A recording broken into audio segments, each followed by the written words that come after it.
ఆరోగ్యం అనేది ప్రతి మనిషి ప్రాథమిక హక్కు. ప్రతి ఒక్కరూ మానసికంగానూ శారీరకంగానూ ఆరోగ్యంగా ఉండాలి. చిన్న చిన్న సమస్యల పట్ల అవగాహన ఏర్పరచుకుని పరిపూర్ణ ఆరోగ్యం కోసం ప్రయత్నించాలి. అనవసరమైన పని ఒత్తిడి, ఆందోళన, భయం లాంటి మానసిక రుగ్మతుల కారణంగా లేని రోగాలను కొని తెచ్చుకుంటూ కృంగిపోతున్నారు. ఇలాంటి పరిస్థితుల్లో ఆరోగ్యకరమైన జీవన శైలిని అలవర్చుకోవాలి. ఇందులో భాగంగానే ఈ రోజు ఆరోగ్యమస్తులో ఊపిరితిత్తులకు వచ్చే సిఓపిడి, చిన్నపిల్లల్లో తరచుగా వచ్చే టాన్సిల్స్, బర్నింగ్ మౌత్ సిండ్రోమ్ వ్యాధుల గురించి పరిశోధనాత్మకమైన సమాచారాన్ని తెలుసుకుందాం.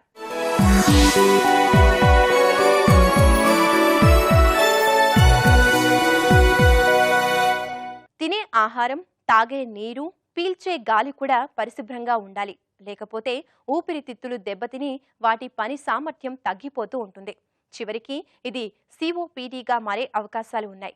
ఈ సిఓపిడి అనే వ్యాధి ఒక్క రోజులో హఠాత్తుగా వచ్చే వ్యాధి కాదు. మరి ఊపిరితిత్తులకు ఇంతటి నష్టాన్ని కలిగించే వ్యాధి గురించిన సమగ్ర సమాచారాన్ని ఇప్పుడు తెలుసుకుందాం.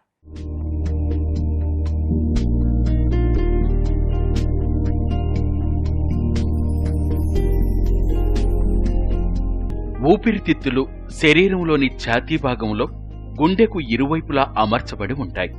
ఇవి వాతావరణంలోని ఆక్సిజన్ను గ్రహించి రక్తంలోకి సరఫరా చేసి కార్బన్ డయాక్సైడ్ను శరీరం నుండి బయటకు పంపిస్తుంటాయి. ఇంతటి ముఖ్యమైన పాత్రను పోషించే ఈ ఊపిరితిత్తులకు అనేక రకాల సమస్యలు వస్తుంటాయి. వాటిలో ముఖ్యమైంది సిఓపిడి. ఊపిరితిత్తులలోకి గాలిని తీసుకువెళ్లే గొట్టాలకు ఇన్ఫెక్షన్స్ రావడాన్ని బ్రాంకైటిస్ అంటారు. దీనివలన దగ్గు పెద్ద శబ్దంతో వస్తుంది. బ్రాంకైటిస్ అనేది వైరస్ ఇన్ఫెక్షన్ వలన వస్తుంది. దీనివలన శ్వాసకోశంలో, వాహికలో వాపు రావడం జరుగుతుంది. ఈ బ్రాంకైటిస్ అనేది 2 రకాలుగా ఉంటుంది. మొదటిది అక్యూట్ బ్రాంకైటిస్, రెండవది క్రానిక్ బ్రాంకైటిస్. అక్యూట్ బ్రాంకైటిస్ అనేది 90% వైరస్ కారణంగా, 10% బ్యాక్టీరియా కారణంగా వస్తుంది. ఇక క్రానిక్ బ్రాంకైటిస్ అనేది పొగ తాగడం వల్ల, వాతావరణ మార్పుల వల్ల, కాలుష్యం, ఇన్ఫెక్షన్స్ వలన శ్వాసకోశాలు దెబ్బతినడం వలన వస్తుంది. ఇది మగవారిలో మరింత ఎక్కువగా ఉంటుంది. ఈ వ్యాధి వస్తే సంవత్సరానికి 3 నెలల పాటు దగ్గు, తెమడ పడుతుంది. ఎంఫసిమ వల్ల ఆయాసం ఎక్కువగా ఉంటుంది. క్రానిక్ బ్రాంకైటిస్, ఎంఫసిమ అనే 2 రకాల సమస్యలు రావడానికి ప్రధాన కారణం మధుమేహమే. సిగరెట్, చుట్ట, బీడీలు తాగినా సిఓపిడి రావడానికి అవకాశాలు ఎక్కువగా ఉన్నాయి. క్రానిక్ బ్రాంకైటిస్ అని, ఎంఫైసిమా అని ఇలా 2 వ్యాధులని ఒకే కింద ఈ సిఓపిడి అంటే chronic bronchitis, chronic obstructive pulmonary disease అని చెప్తాం అనమాట. సో ఈ 2 వ్యాధులను ఏకం చేసి మనం క్రానిక్ అబ్స్ట్రక్టివ్ పల్మనరీ డిసీజ్ అనే వ్యాధిగా గుర్తించి దానికి సరైన చికిత్సలు చేస్తూ ఉంటాం. సిఓపిడి అనేది మనకు బాగా పాపులర్గా తెలిసిన జబ్బు. ఎంఫైసిమా అనే వ్యాధిలో దగ్గు, కఫం కంటే కూడాను ఆయాసం అనేది ఎక్కువగా ఉంటుంది. అంటే వ్యాధిగ్రస్తుడు ఏమాత్రం కొద్దిగా కదలిక ఉన్నా, లేదా తన పనులు తను చేసుకుందాం అనుకున్నా, లేదా వడివడిగా నడవడానికి వెళ్తూ ఉన్నా, లేదా ఎక్సర్సైజ్ ఏమైనా చేస్తున్నప్పుడు కూడా ఆయాసం అనేది బాగా పెరుగుతూ ఉంటుంది. ఎంఫైసిమా వ్యాధి అనేది అలర్జీకి సంబంధించింది కాదు. కాకపోతే చాలామందిలో ఇది ఈ స్మోకింగ్ కానీ, ఎన్విరాన్మెంటల్ పొల్యూషన్ కానీ సంబంధించిన వ్యాధి. అదే ఆస్తమా వ్యాధి వాళ్ళల్లో, చిన్నపిల్లల్లో సైతం ఆస్తమా వ్యాధి కనబడవచ్చు. ఎంఫైసిమా వ్యాధి లేదా క్రానిక్ అబ్స్ట్రక్టివ్ పల్మనరీ డిసీజ్ అనేది మాత్రం 40 సంవత్సరాల పైబడిన వాళ్ళల్లో సాధారణంగా కనబడుతూ ఉంటుంది. ఎవరికైనా ఈ సిఓపిడి వ్యాధి వస్తే ఎంత తిన్నా వారు బరువు తగ్గుతుంటారు. ఎందుకంటే వీరు తీసుకునే ఆహారం కేవలం ఊపిరి పీల్చుకోవడానికే సరిపోతుంది. అందువల్ల వీరు బరువును కోల్పోతుంటారు. ఒకవేళ వంశపారంపర్యంగా ఆస్తమా ఉంటే వారిలో ఈ సిఓపిడి వ్యాధి లక్షణాలు కూడా కనిపిస్తాయి. వీరికి ఊపిరి తీసుకోవడం కష్టమవుతుంది. ఎడతెగని దగ్గు, ఆకలి ఉండదు, బరువు తగ్గుతారు, కళ్ళు తిరుగుతుంటాయి, మెట్లు కూడా ఎక్కలేని, దిగలేని పరిస్థితి ఎదురవుతుంది.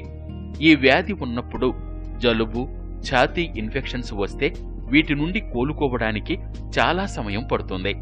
ఈ వ్యాధి ముదిరే కొద్దీ వ్యక్తిలో కదలికలు తగ్గిపోతూ వస్తాయి. కాస్త వంగినా ఊపిరాడదు. కొంచెం జలుబు చేసినా ఊపిరి తీయడం కష్టమవుతుంది. ఈ వ్యాధిని నివారించడానికి వైద్యులు స్పైరోమెట్రో పరికరం ద్వారా కొన్ని శ్వాస పరీక్షలు చేసి సమస్య తీవ్రతను నిర్ధారిస్తారు. ఈ సిఓపిడి లేదా ఎంఫైసిమా లాంటి జబ్బులు చాలా రోజులు ట్రీట్మెంట్ తీసుకోవాల్సి ఉంటుంది. కాబట్టి వాటికి ప్రత్యేకమైన మందులు కూడా ఉంటాయి. కాబట్టే మనం కొన్ని పరీక్షల ద్వారా ఈ ఆస్తమానా సిఓపిడినా అనేది మనం గుర్తించాల్సి ఉంటుంది. ఈ సిఓపిడి అని గుర్తించడానికి ప్రత్యేకంగా మనం ఛాతీ ఎక్స్రే అనేది కామన్గా చేసే ఇన్వెస్టిగేషన్ అన్నమాట. దీంతో పాటు కొంతమందిలో అవసరమైతే సిటీ స్కాన్, లంగ్స్ కూడా సిటీ స్కాన్ చేయొచ్చు. CT scan of the chest అనేది ఈ పరీక్ష చేయొచ్చు అనమాట.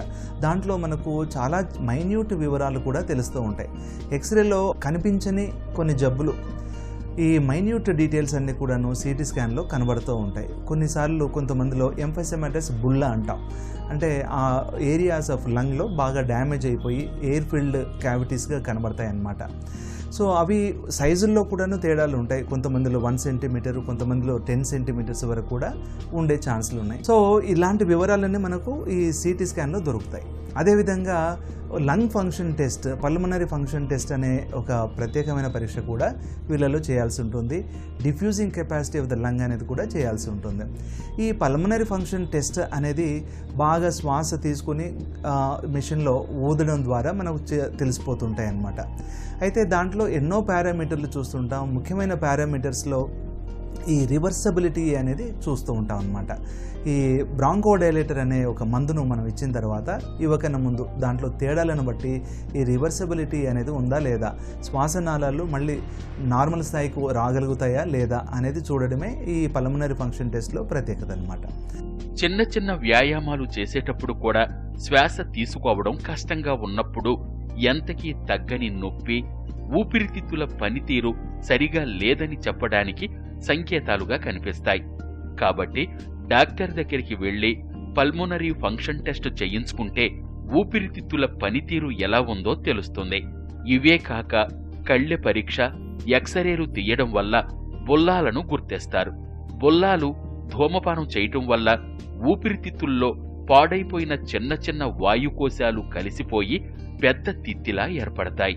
ఇలా పాడైపోయిన ఈ తిత్తి శ్వాసక్రియను నిర్వహించలేవు. సిఓపిడి వ్యాధి బాగా ముదిరిపోతే శ్వాస తీసుకోవడం కష్టంగా ఉన్నప్పుడు ఆపరేషన్ను కూడా వైద్యులు సిఫార్సు చేస్తారు. ఈ ఆపరేషన్ను లంగ్ రిడక్షన్ సర్జరీ అంటారు. ఈ సిఓపిడి బారిన పడిన వారు కాలుష్యానికి దూరంగా ఉండటం, ఏసీల వాడకాన్ని తగ్గించడం లాంటి జాగ్రత్తలు తీసుకోవాలి.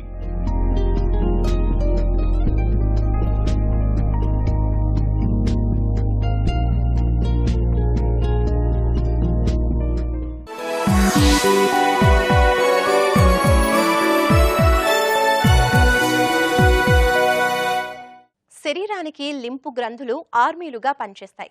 వీటిని టాన్సిల్స్ అని కూడా అంటారు. శరీరంలో వివిధ భాగాలు బ్యాక్టీరియాల బారిన పడకుండా ఈ టాన్సిల్స్ కాపాడుతూ ఉంటాయి. ఇవి గొంతుకు ఇరువైపులా చిన్న గోళీ పరిమాణంలో ఉంటాయి. శరీరానికి ఇంతటి రక్షణను కల్పించే ఈ టాన్సిల్స్ కి చీము పట్టి వాస్తే దాన్నే టాన్సిలైటిస్ అంటారు. ఈ వ్యాధి చిన్నపిల్లల్లో ఎక్కువగా కనిపిస్తుంది.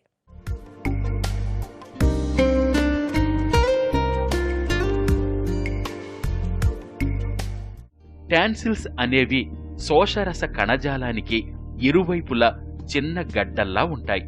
గొంతులోని ఇన్ఫెక్షన్ కారక క్రిములు ఎక్కువ కావడం వల్ల ఈ టాన్సిల్స్ కూడా ఇన్ఫెక్షన్కు గురై గొంతు నొప్పికి దారితీస్తాయి.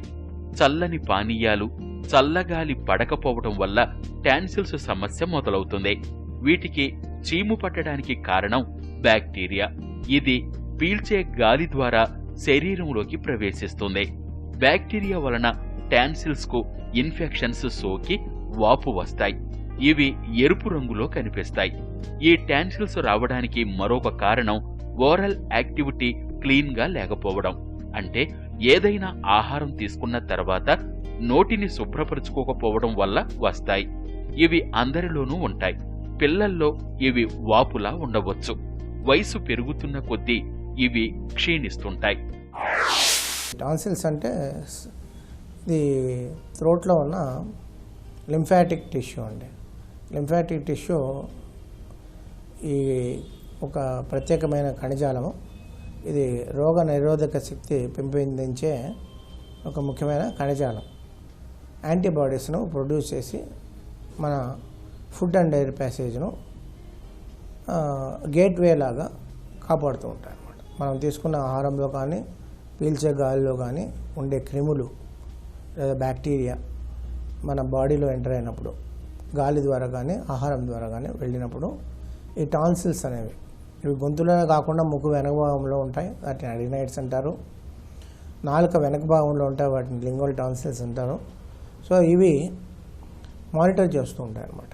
మానిటర్ చేసి దానికి సంబంధించిన అప్రోప్రియేట్ యాంటీబాడీస్, సో ఈ న్యూట్రలైజేషన్ ఆఫ్ ది యాంటీజెన్, ఈ బ్యాక్టీరియాను చంపే యాంటీబాడీస్ను తయారు చేస్తూ ఉంటాయి అన్నమాట. సో ఇవి మామూలుగా అందరికీ ఉంటాయి.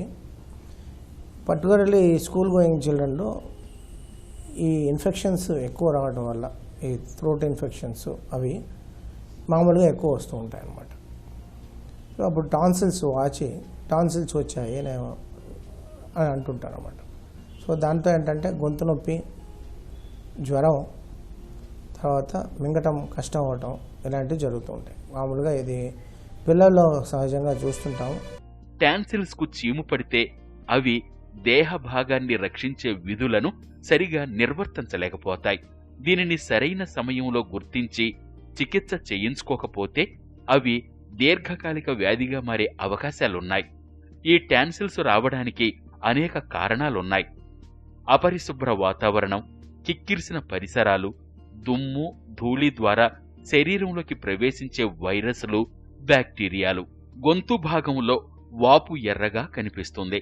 దాంతో గొంతు నొప్పి, తలనొప్పి, చెవి నొప్పి, జలుబుతో పాటు జ్వరం వస్తుంది.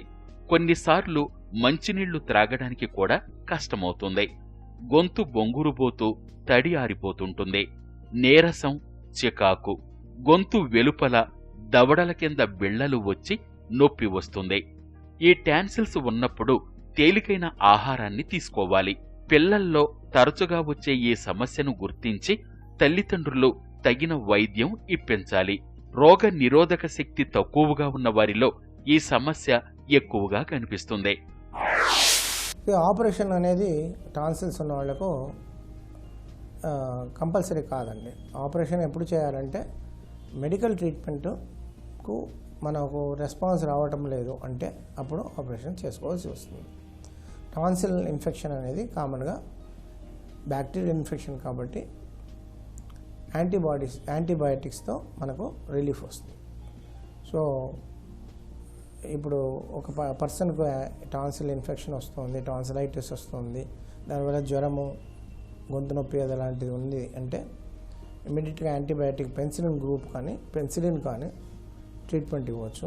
ఒక 1 వీక్ to 10 days ఇచ్చినప్పుడు ఆ ఇన్ఫెక్షన్ తగ్గిపోతుంది. ఆ సమస్య మళ్ళీ రాకుండా ఉంటే ఆపరేషన్ అవసరం లేదు. ఈ ప్రాబ్లం, ఈ థ్రోట్ ఇన్ఫెక్షన్స్ ఫ్రీక్వెంట్గా వస్తూ ఉంటాయి.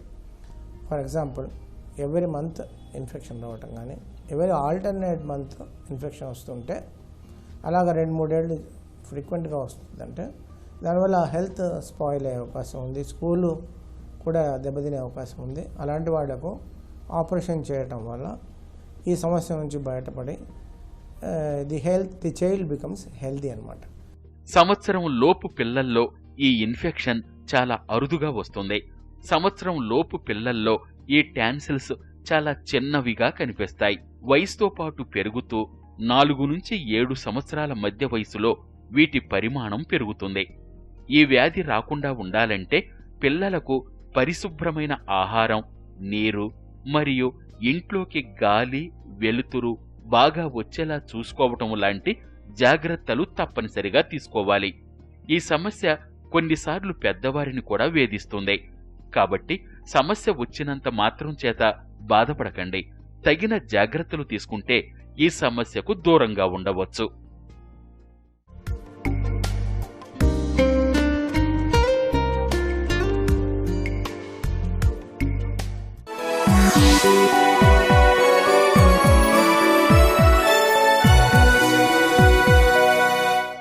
నోటికి సంబంధించి ఎలాంటి అనారోగ్య సమస్య లేకపోయినా నోటి లోపల భాగమంతా తీవ్రమైన మంటకు గురవుతుంది. దీన్నే బర్నింగ్ మౌత్ సిండ్రోమ్ అని కూడా అంటారు. ఈ సమస్య అనేది పురుషుల్లో కంటే స్త్రీలలో ఎక్కువగా కనిపిస్తుంది. చాలా మందికి కొన్ని ఆహార పదార్థాలు సరిపడవు. వాటిని తీసుకున్నప్పుడు అలర్జీలు వస్తాయి. దీనివల్ల కూడా నోటి మంట వస్తుంది. ఇంకా ఈ సమస్య గురించి మరిన్ని వివరాలు ఇప్పుడు తెలుసుకుందాం.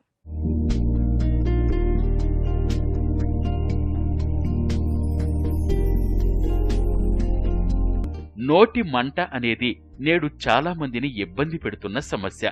వీరికి హిమోగ్లోబిన్ స్థాయి తక్కువగా ఉంటుంది. చాలా కాలంగా రక్తహీనతతో బాధపడే వారిలో ఈ సమస్య ఎక్కువగా కనిపిస్తుంది. జీవితంలో ఏదైనా చిన్న సమస్య రాగానే దానికి పరిష్కారం వెతక్కుండానే ఆందోళన పడిపోవడం, మానసిక ఒత్తిడికి గురి కావడం, ఇలాంటి లక్షణాలున్న వారిలో కూడా బర్నింగ్ మౌత్ సిండ్రోమ్ సమస్య కనిపిస్తుంది. నోటితో చేసే రకరకాల పనుల వల్ల కూడా ఈ సమస్య రావచ్చు.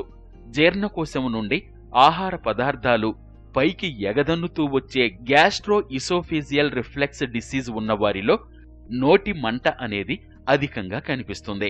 ఈ నోటి మంటతో బాధపడే వారిలో చాలా వరకు మానసిక సమస్యలతో బాధపడేవారేనని సర్వేలు చెప్తున్నాయి.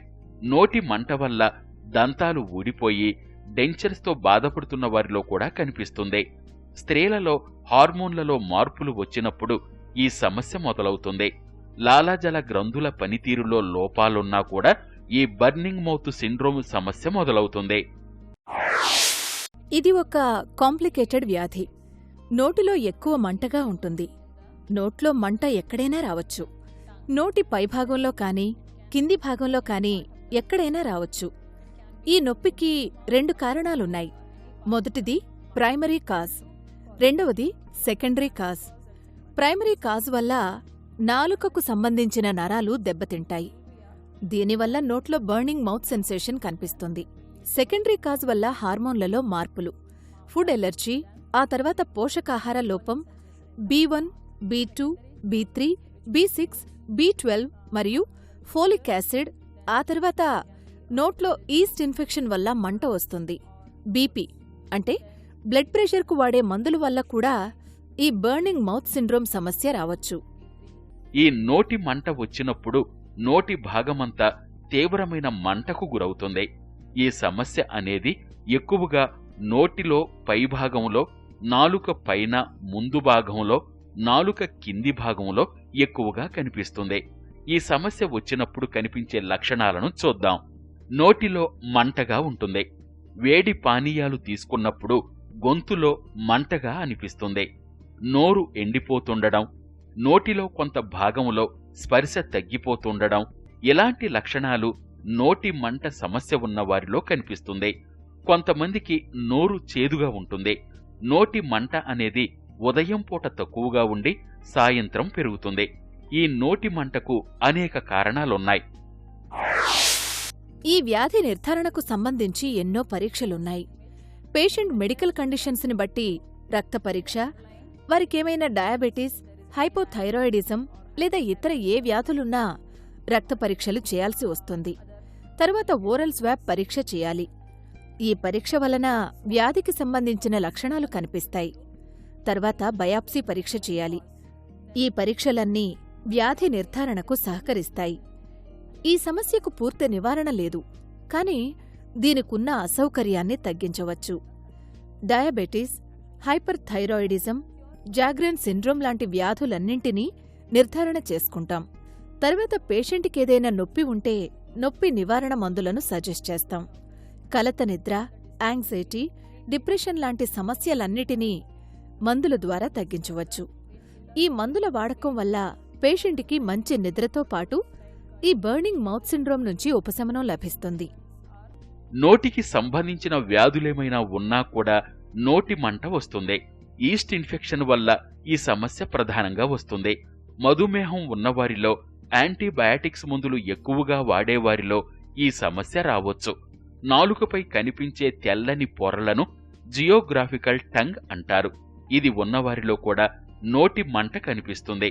కాబట్టి వైద్యుల సలహా మేరకు తగిన సూచనలు, సలహాలు తీసుకుంటూ ఆరోగ్యకరమైన జీవితాన్ని గడపండి.